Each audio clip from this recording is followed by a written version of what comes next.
Hi, this is Dr. Ramesh Chandra, the professor at the Department of Economics, Vidyasagar University, West Bengal, India.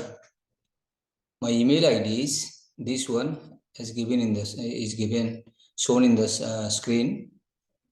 You can contact me after the closing of this lecture, even after the closing of the total conference period.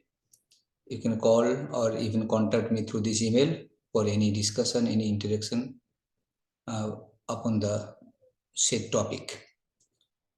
The topic which I wanted to cover is COVID incidences and stock market movements, an inquiry for the long-run relationship and short-run dynamics for the world's highly affected countries.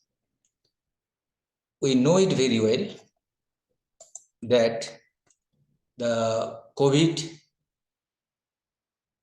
incidents, the pandemic, which is popularly known as the novel coronavirus or COVID-19, that outbroken from the Hubei province of China in the very first phase of 2020. So the severity or the intensity of such attack to the human civilization was so high that it not only affected the lower group of income earning countries, it also affected highly the world's well-known rich countries in terms of its spread and fatality.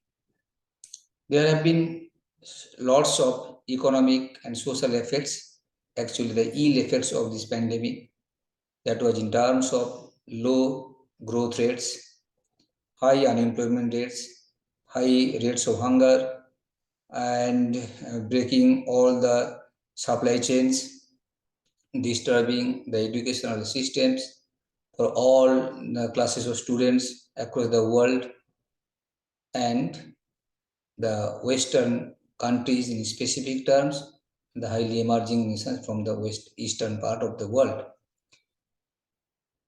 The overall impact of the pandemic has been pronounced in the movements of the stock prices also, because the speech which I have considered to deliver here, that is basically to link up the effect of this pandemic, the COVID-19, and the stock price movements.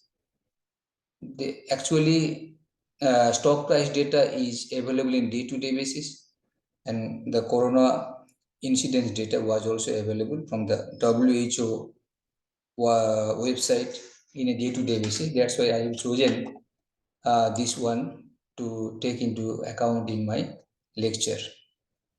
So there are actually two broad objectives of this study.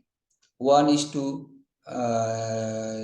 test whether the two variables, that is the COVID-19 incidences and another is the stock price movements, are changing over time, over different phases. Actually, the phases are considered on the basis of the phases of lockdowns, phases of unlock periods, new normal, etc., etc. That is basically gives us the idea of whether the stock prices are changing over time or increasing time or decreasing over time. The COVID incidences are increasing or decreasing over time. What are the correlations between these increase or decrease between the two?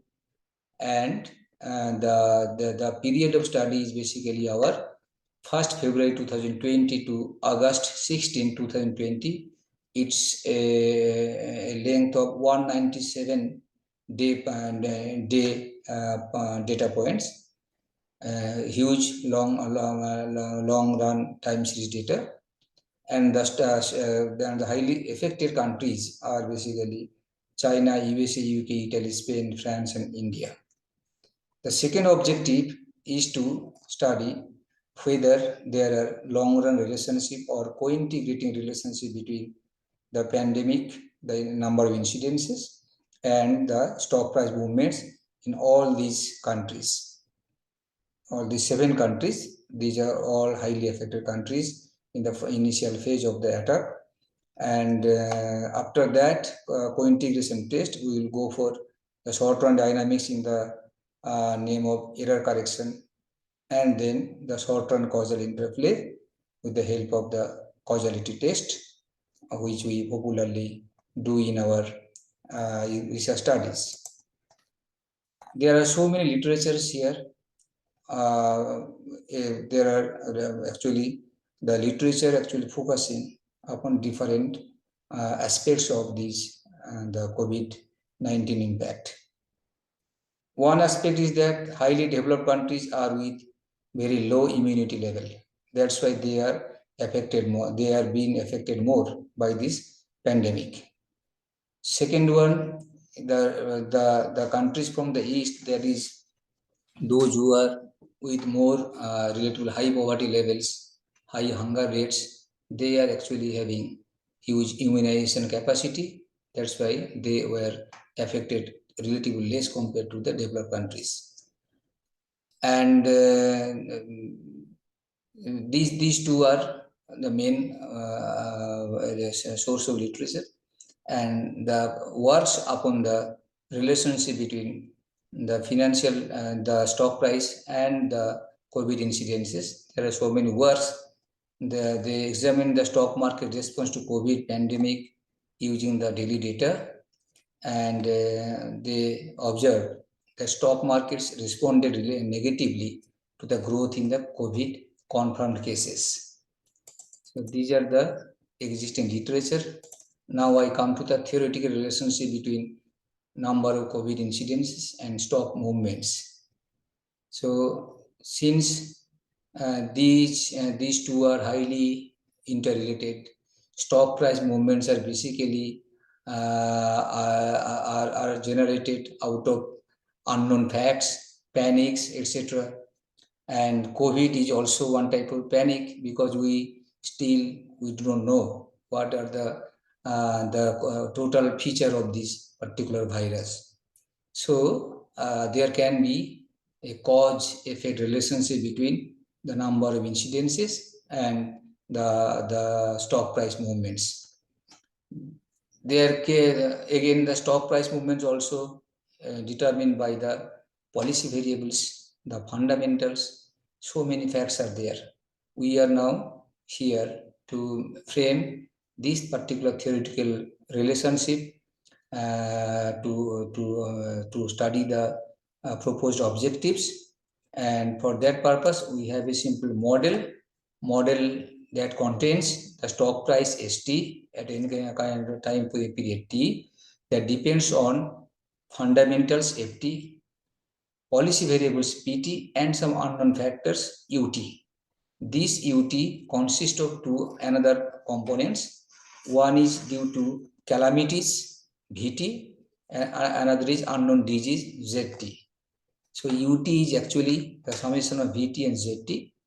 And since so if you keep the policy variable and fundamental as constant, then what we will have, that the stock price movement ST will be just a function of the unknown terms VT and ZT.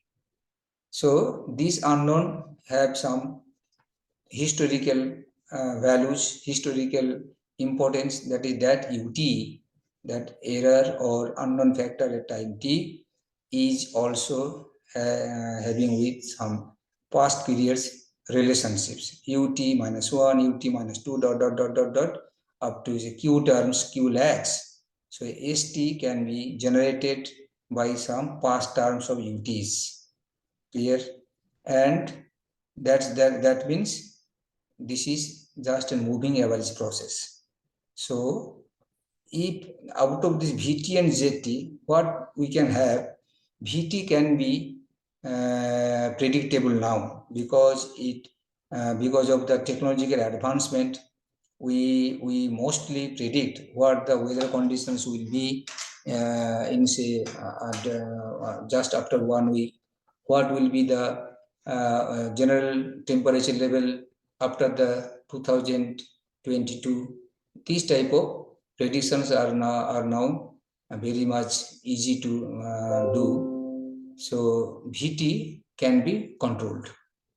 What about ZT? It is not actually controlled. Like if you put the example of COVID, then that ZT becomes an important component. We cannot predict that one. So given VT, ST just function with ZT, and there can be, so ZT can cause to ST, or stock price movement can be caused by the ZT. If you take the inverse function, then ZT will be equal to F inverse ST, and that means ST, stock price, also can influence the number of incidences, because the countries, those who are developed, their stock prices are higher and higher, they are wealthier, and their immunity are lower. That's why there can be the possibility of high number of cases in these countries. That's why we have, that's why I have kept this objective, that is the finding of the long run relationship due to this one, these two causal interplays. So what about our data description? We have our these 7 countries. The period is 197 days, February 1st to August 16, 197 time points here, and different stock prices are taken from different stock indices of the countries. Like for USA, it is Dow Jones. For India, it is Bombay Stock Exchange, etc., etc. Total period of this 197 days has been broken into different sub periods depending upon the phases of lockdowns. So from for the first phase, it contains 52 days from 1st February to March 23. Phase 2, it is 68 days, March 24 to May 31st. Similarly, the last phase, that is the phase 3, June 1st to August 16, it contains 77 days. In the total phase, that is we term it is phase all, it is 197 days. Phase 1 and phase 2 are the true lockdown phases of all the countries, but phase 3 is the unlock phase of the countries. So we are now moving to the empirical methodology. Empirical methodology means the theoretical relationship has been established. Now we come to the empirical methodology. Since there are long-term time series data, there should be some stochastic trends in the series. That's why we need to test whether the series are stationary or not. So we do this one with the unit root test technique by augmented Dickey-Fuller and Phyllis Perrin. For co-integration or long-run relationship between the two, we are using the Angel Granger 1987 technique. There is two bivariate relationship. We will have to derive the estimate the model, derive the residual, then test the stationarity of this residual. If this residual is found as stationary, then we can say that there can be a long-run relationship or long-run stable relationship between stock price and COVID incidences. We then go for error correction mechanism to see the dynamics around this long-run relationship. After that, we follow the Granger 1969 technique to have short-run causal interplays by means of these two equations. And we test this through the F statistic, and we get whether this model explains some causal relationship or not. Now, I come to the graphical presentation of the data. First one is the data for COVID incidences for the country. This is USA, then India, and then all others.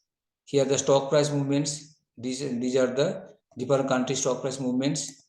Now come to the first objective, results and discussion for the first objective, that is we want to test whether the phase-wise mean are changing, whether mean is increasing or decreasing, something like that, through this t-test. So these are the COVID incidence mean values, then stock incidence mean values. We are testing this t-test. So what we see that there are in the first phase to second phase, all the countries COVID incidences has increased without any issue. For the second stock prices, there are again movements. First phase is giving some negative relationship. From first phase to second phase, the mean value of stock prices are decreasing. So the very fast attack of the coronavirus, that actually stalled the stock market, first one. Then we have derived the correlation coefficients. What we see that in the first phase, the correlation is mainly negative. That is, COVID incidence is rising, stock values are decreasing. That means there is some impact of this pandemic upon the stock prices.